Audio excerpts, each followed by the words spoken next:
So ayan guys, nandito kami sa bilihan ng tiles. Bibili kami ng tiles, mga 65 pieces lang para gumanda yung sahig ng pinapagawa kong banyo guys. Hindi ko alam kung kakasya na yan, pero 65 pieces muna yung bibilihin ko. So ito yung mga tiles. So yung napili ko yung para malinaw. Ito siya, ito yung napili ko guys. Okay, parang dirty white siya. Kasi yung parang maganda kasi pagka may basa, hindi madulas. So ayan guys. Ayan yung mga iba. Yung iba medyo mahal pero yan lang yung kaya ko. Presyo guys. So nagbabayad tayo dito guys sa cashier. Ayan. Para makauwi na tayo dahil malilate na tayo, hapon na.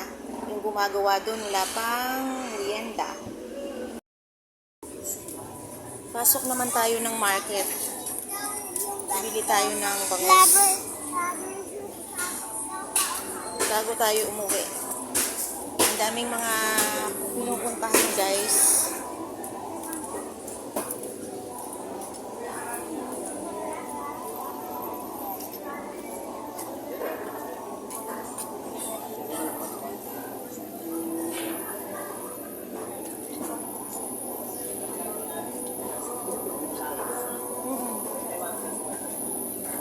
Ayan, dalawa. Kano ka dyan? Bumili tayo ng isda, guys. Magkano? 240? Say hi sa my vlog ko naman. So, follow mo ako. Vlog din ako eh. Ang vlog ka din? Vlog ako. O, sige. Kilala ko yan eh. Ano ka ba? Sige ka tayo, sigang. Wag lang. Pariskisan mo lang kasi pinabili lang yan sa akin. Dari ka na tayo, alam ko. Sinapya tayo, 130 lang tayo. So ayan guys, binalikan na namin yung aming biniling tiles. Yan, kasi nga bumili muna kami ng isda. So sasakay na lang kami ng tricycle.